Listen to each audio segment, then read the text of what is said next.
tiim daryeelka timaha. Halkan waxaa ku heysana xabad karoota ah, xabad basal ah iyo xabad toon ah. mar walba waxaan idhaa basasha iyo toonta hal iyo hal ha ka badanina, maxaa yeelay kuleel keena maqaarka inuu xanaaqo ama dabeecadaha inay isbedelaan ama maqaarka inuu gubto. marka inta waxaa kale oo ku heystaa qasil iyo cilaan. saa aragtaan hadda biyana waa heystaa, biyahaas waxaa ku shubaa basasha iyo toonta si aa ugu dhex jarjarto ama aa ugu raacsiiyo, kadibna qalaadada ku shubaa.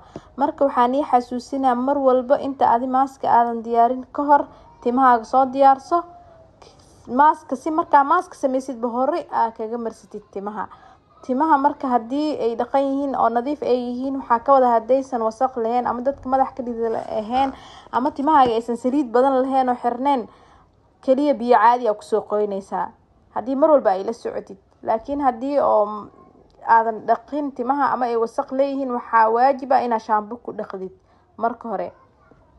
marka ugu dambeysana waxaan ii xasuusinaa mar walba maas aa marsitiin inaad timaha shaambo iskaga dhaqdiin, maxaa yeelay maaska wuu culusaa karaa xididada wax niga gaarsii karaa madaxa.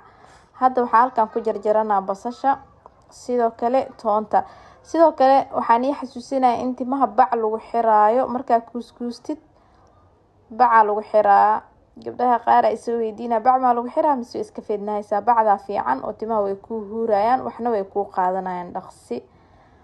timaha markaan ii leeyahay inta shaambada hadaadan ku dhaqayn xataa timaha soo qooy, biyo caadi kusoo qooy, sababta waxaa waaye timaha markay qooyan yihiin ayay wax fiican ku qaadanayaan. haddana basasha iyo toonta qalaadada ku rideynaa, kadibna waa shiideynaa. teeda kale waxaan ii sheegaa maaska waxaa ku heysan kartiin 45 daqiiqo, meesha ugu badan hal saac iyo bar. laakiin la socdo mar walba isku daysid maqaarka uu sii guba karaa ama xanuun aad dareemi kartaa ama madax xanuun inaad dareentid. marka hal saac ha ka badanin mar walba si uu wax kugu qaato. dadka raba laakiin timahooda in kalarka uu isku bedelo kalar kale 2 saacadood camal inay ku heystaan, kalar bunibuni camal uu abuuraa. laakiin haddii aad rabtid timahaaga inay madow ku ahaadaan mar walba hal saac ha ka badin. hal saac meesha ugu badan waaye ay wax kugu qaadanayaan ama meesha ugu fiican. haddana intii aan ii sheegay basasha iyo toonta iyo karootada intii aan isku soo shiiday waana miiraa. inta si fiican ula socda. markii la joogo qasil iyo cilaanka waa la miiraa, laakiin markii baamiyaha la joogo lama miiro. intaan inaa fahantiin arjena mar walbana qalbigu ku qabsatiin. biyihii aa ku miiray biyaha si fiican aa u dhaarinaa saa u jeediinbo. basasha iyo toonta iyo karootada faa'iidadooda inta kama yeereys waa dhaariyay xataa waa raacsiiyay.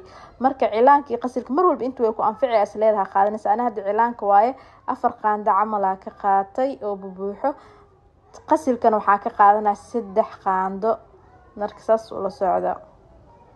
marka intaas si fiican isku qaseena, kadibna marka si fiican u qasto waxaa laga yaabaa biyaha inay kugu yaraadaan.